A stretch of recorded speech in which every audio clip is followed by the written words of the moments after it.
Radio city podcast. Radio city podcast.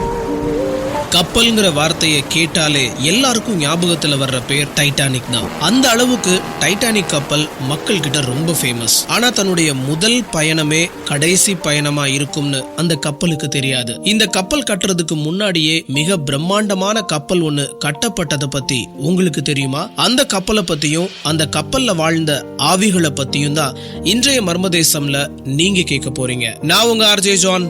நீங்க கேட்டுட்டு இருக்குது ரேடியோ சிட்டியின் மர்மதேசம் பாட்காஸ்ட். ரேடியோ சிட்டியின் மர்மதேசம்.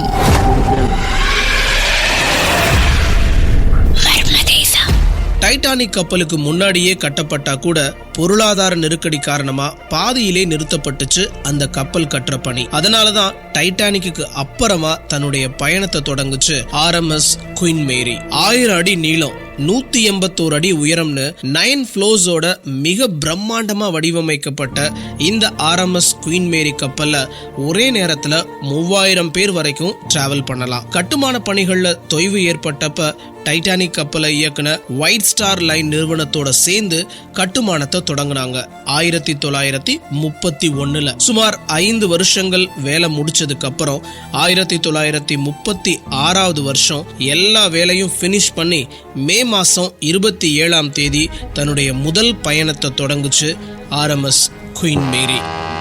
அதிக எதிர்பார்ப்பை கொடுத்த இந்த கப்பல் பல வெற்றிகரமான பயணங்களை மேற்கொண்டு நீங்கா நினைவுகளை நிறைய பேருக்கு கொடுத்துச்சு. 1001 கடல் பயணங்களை நிறைவு செய்த ஆர்எம்எஸ் குயின் மேரி 1967 வருஷம் செப்டம்பர் 19ஆம் தேதி தன்னோட ரிட்டையர்மெண்ட்டை அறிவிச்சது. சரி, கடல் பயணங்களை மேற்கொள்ளாத இந்த கப்பலை இப்ப என்ன பண்ணலாம்னு யோசிச்சாங்க. பொதுவாவே கப்பலை உடைச்சு பாகங்களை விற்கிற ஐடியாவுக்கு நடுவுல இந்த கப்பலை ஒரு ஹோட்டலாவே மாத்தலாமேன்னு யோசிச்சாங்க. கலிபோர்னியாவோட லாங் பீச் கடற்கரையில கப்பலை நிப்பாட்டி ஹோட்டலாவும் மாத்தியாச்சு. வருஷத்துக்கு 14 லட்சம் பேர் இந்த கப்பல் ஹோட்டலை விசிட் பண்றாங்கன்னா எவ்வளவு தூரத்துக்கு ஃபேமஸான இது ஒரு ஹோட்டல்னு பாத்துக்கோங்க. இதுல என்ன பெரிய மர்மம் இருக்குன்னு தானே கேக்குறீங்க?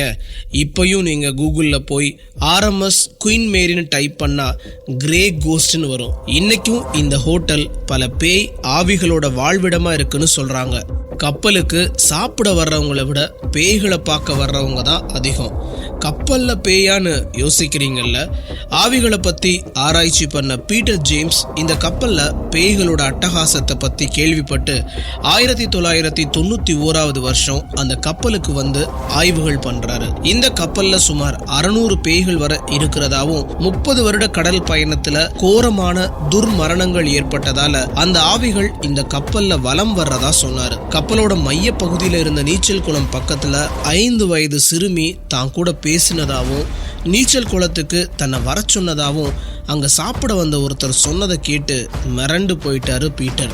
இதுக்கப்புறம் அந்த ஸ்விம்மிங் பூலை மூடிட்டாங்க. மூடப்பட்ட ஜன்னல்கள் அடிக்கடி திறந்து மூடினதையும் கப்பலோட பல பகுதிகளில் பழங்கால ட்ரெஸ் போட்ட அடையாளம் தெரியாத நபர்கள் திடீர்னு தோன்றி மறைந்ததாகவும் பலரும் சொன்னாங்க.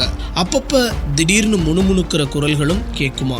நைட்டு திடீர்னு லைட் ஆன் ஆகி ஆஃப் ஆகிறது உண்மையிலேயே பயத்தை கொடுக்கக்கூடியதா இருக்கிறதா கப்பல் ஊழியர்கள் சொன்னாங்க. இது எல்லாத்தையும் கேட்டு பீட்டருக்கும் கொஞ்சம் பயமா தான் இருந்திருக்கு. ஆனா முடிவுல இந்த கப்பல்ல ஆவிகள் இருக்கிறது உண்மைதான் அப்படின்னு அவர் சொன்னாரு. துர்மரணங்கள் ஆவிகளை உருவாக்குற விஷயத்த நீங்க எப்படி பாக்குறீங்க? பேய் பிசாசுன்னு சொல்லி சாதாரண மக்களோட பிபிய எகிர செய்யக்கூடிய இந்த மாதிரியான விஷயங்கள் உண்மையிலேயே கட்டுக்கதைகளா இல்ல பேய் இருக்கிறது உண்மைதானா? நான் உங்க RJ John.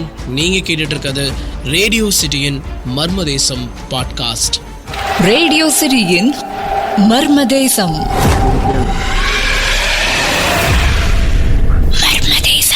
Radio city podcast.